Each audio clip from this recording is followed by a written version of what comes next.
Your brain is the most powerful weapon in the world. Once you put away your phones and your computers and all that shit we have nowadays, that's great. We're up to date. Your brain is the only thing you have when you're going through depression, when you're going through hard times, when you're going through death, real life shit. You can't Google that shit, man. You're alone. You're alone. You may have a shrink you're going to, you may have a best friend you're going to, but there's 24 hours in the day where you're alone in this brain. And your brain is talking to you in all kinds of ways. And it wants to control you and pull you in these different pockets. If you can't control your own brain and your brain controls you, you're fucked. You gotta tell your brain where you wanna go and how you wanna go and how you wanna get there. You gotta control it. If not, it's over. How am I gonna fucking make this work? And all I knew back then was hard work. The only way anything gets accomplished. That's all I heard back in those days. You gotta work hard. I realized if I keep going back and going back and going back,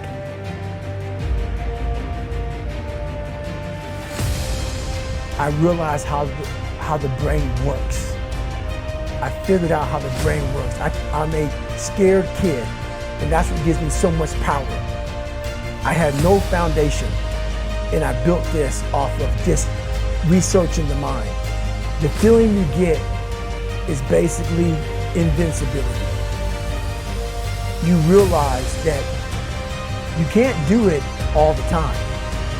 When you need to do it, I know I can go to a place that I can live in. And when you know that you can run on broken legs and you can do certain things that a lot of people can do, but they're not willing to do, this power, this sympathetic nervous system of fight or flight, and you're fighting, it gives you this charge of energy of when you're sitting there at 3:30, 4 o'clock in the morning and you're duct taping your feet up because they're broken, and you're doing it by yourself, and you're going through arguably one of the hardest training in the world.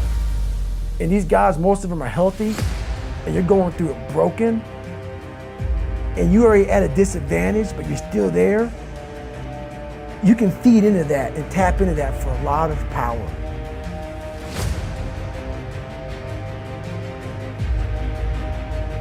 We all get stuck on a central point. In special operations lingo, we call it the X. And the X is that central point of attack. It is the point of incident. It's the point of the end moment. And for most of us, we focus on the pain. We focus on the misery. We focus on that stress. We focus on the past and what we've lost, instead of focusing on what really needs to happen. The most important conversation is the one you have with yourself. You wake up with it, you walk around with it, you go to bed with it. Eventually, you act on it.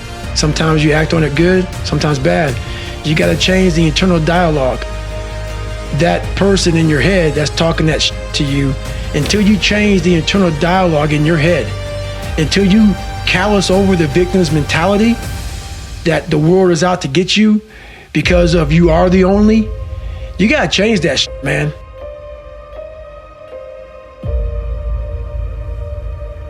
Do you have the courage?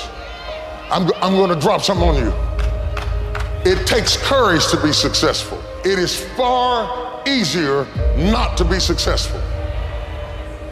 Misery will always have company. Success breeds contempt. If you don't want to make waves, be mediocre. Be normal and fit in.